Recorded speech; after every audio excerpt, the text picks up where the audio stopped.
mualaf seorang wanita karena celana dalam.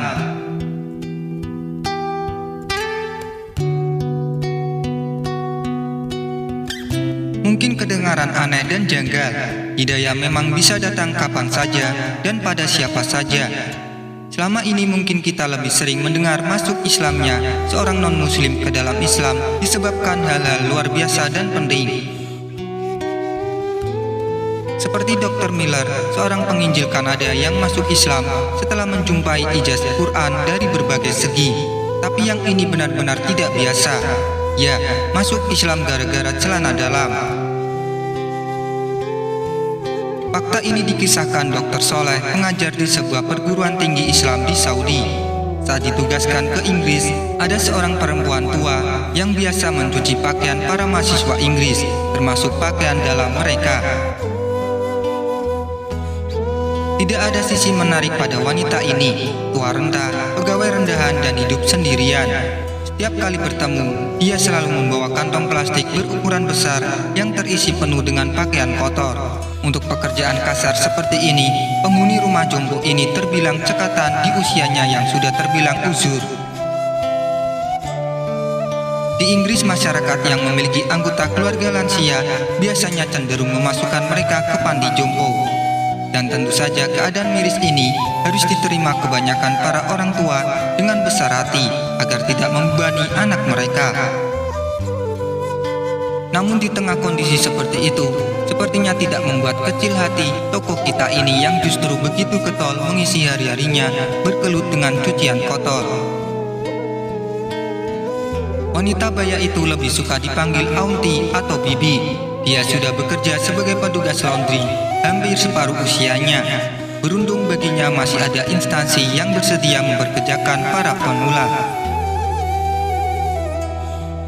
Aku merasa dihargai meski sudah tua. Lagi pula orang-orang seperti aku ini sudah tidak ada yang mengurus.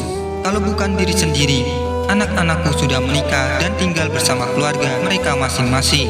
Suamiku sudah meninggal, walaupun anak-anak suka menjenguk, tapi aku tetap ingin punya kegiatan sendiri untuk mengisi masa tua, ujarnya. Bukan untuk kerja yang berat memang, tapi setidaknya selain menambah penghasilan juga mengisi hari tua. Mungkin itu lebih baik daripada harus tinggal diam di panti jompo, ujarnya lagi dengan wajah sendu. Sedih juga kalau harus tinggal sendirian, seperti seorang temanku. Dia juga dulu bekerja sebagai petugas laundry bersamaku. Sampai akhirnya anak perempuan satu-satunya menikah. Namun setelah menikah, anak perempuannya itu tidak pernah menghubunginya. Bibi berkisah. Bagi sang bibi, profesinya sebagai petugas laundry justru membuatnya lebih dekat dengan sepak terjang. Liku-liku penghuni asrama yang rata-rata adalah mahasiswa dari luar Inggris, sang bibi paham betul kebiasaan para mahasiswa yang tinggal di asrama ini selain belajar sehari-hari adalah pergi clubbing sekedar having fun. Banyak asrama memiliki bar, kafe, ruang duduk untuk menonton televisi, ruang musik dan fasilitas olahraga sendiri.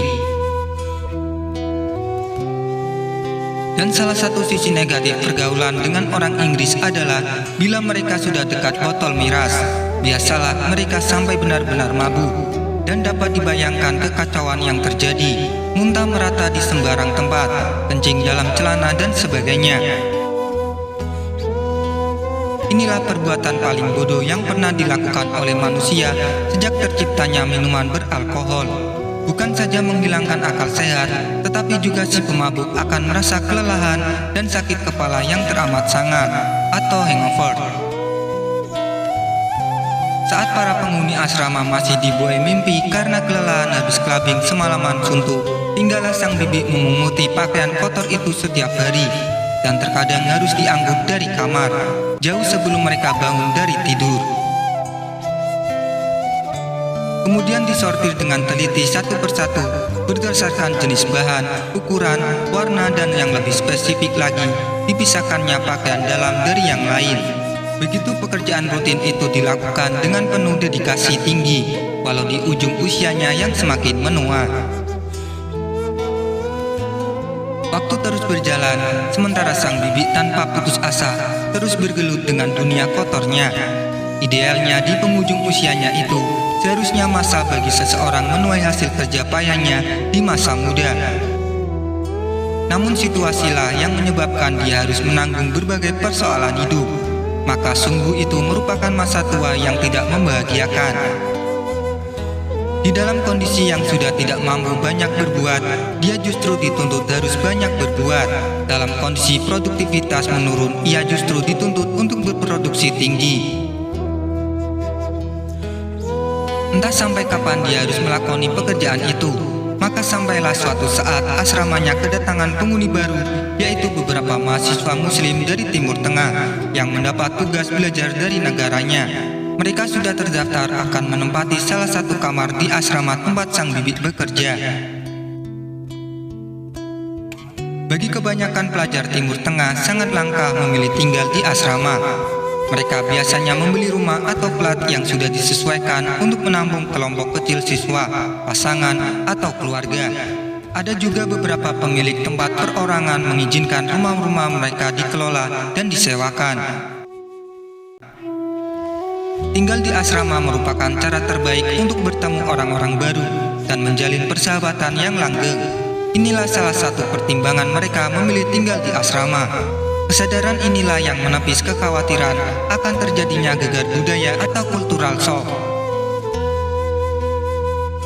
Hidup dalam komunitas non-muslimlah justru kita dituntut untuk membuktikan nilai-nilai Islam yang tinggi ini sebagai sebuah solusi bagi manusia. Tentunya ini adalah pekerjaan dakwah yang merupakan tanggung jawab setiap muslim di mana saja berada, dengan tetap menjaga keistimewaan kita sebagai muslim, yaitu kesalehan. Hari-hari terus berlalu, tampaknya si bibi ini betul-betul perhatian dengan apa yang dicucinya. Sampai-sampai dia tahu ini pakaian si A, ini si B, dan seterusnya. Tidak terkecuali dengan pakaian kotor milik mahasiswa dari Timur Tengah tadi. Namun saat dilakukan sortir pakaian dalam, si bibi merasa ada sesuatu yang tidak biasa. Karena dari semua pakaian yang dicucinya, hanya pakaian muslim Arab saja yang terlihat tidak kotor, tidak berbau, tidak kumuh, dan tidak banyak noda di pakaiannya. Kejadian langka ini semakin mendorong rasa penasaran si bibi. Lagi-lagi pencuci pakaian di asrama ini selalu merasa aneh saat mencuci celana dalam mereka. Berbeda dengan yang lain, kedua pakaian dalam mereka selalu tak berbau. Maka masih dalam keadaan penasaran, si bibi memutuskan bertanya langsung dengan pemilik celana dalam itu. Saat ditanya kenapa, dua orang ini menjawab, "Kami selalu istinja setiap kali kencing." Pencuci baju ini bertanya lagi, "Apakah itu diajarkan dalam agamamu?" "Ya," jawab dua orang pelajar muslim tadi. Merasa belum yakin 100% dengan jawaban itu, akhirnya si bibi datang menemui salah seorang tokoh muslim, yaitu Dr. Saleh, pengajar di sebuah perguruan tinggi Islam di Saudi. Saat ditugaskan ke Inggris, wanita tua ini menceritakan keheranannya selama bertugas perihal adanya pakaian dalam yang aneh. Ada beberapa pakaian dalam yang tidak berbau seperti kebanyakan mahasiswa umumnya. Apa sebabnya? Maka ustadz ini menceritakan, karena pemiliknya adalah muslim. Agama kami mengajarkan bersuci setiap selesai buang air kecil maupun buang air besar. Tidak seperti mereka yang tidak perhatian dalam masalah seperti ini. Betapa terkesan ibu tua ini. Jika untuk hal yang kecil saja Islam memperhatikan, apalagi untuk hal yang besar, pikir pencuci baju itu. Dan tidak lama kemudian ia mengikrarkan syahadat, masuk Islam dengan perantaraan pakaian dalam. Tidak disangka, ternyata diam-diam si tukang cuci masuk Islam. Gemparlah para mahasiswa yang tinggal di asrama tersebut, yang kebanyakan adalah non-muslim. Mereka berusaha ingin tahu sebab musabab si bibi masuk Islam. Dia menjawab dengan yakin bahwa dirinya sangat kagum dengan kawan muslim Arab ini. Karena dari semua pakaian yang dicucinya, hanya pakaiannya sajalah yang terlihat tidak macam-macam. Dan dengan hidayah Allah Subhanahu wa Ta'ala, dirinya dapat membedakan antara pakaian seorang muslim dan non-muslim. Hidayah memang bisa datang kapan saja dan pada siapa saja. Selama ini mungkin kita lebih sering mendengar masuk Islamnya seorang non-muslim ke dalam Islam lebih disebabkan pada hal-hal luar biasa dan penting. Tapi yang ini benar-benar tidak biasa. Mendapat hidayah di penghujung usia gara-gara pakaian dalam, sungguh takdir Allah benar-benar telah jatuh berketepatan dengan kegiahannya selama ini mengisi hari-hari di sisa hidupnya sebagai petugas laundry. Disinilah letak rahasia nikmat Allah yang agung yang mempertemukan antara takdirnya dan ikhtiar manusia. Sungguh Allah tidak pernah menyia-nyiakan amal seorang hambanya.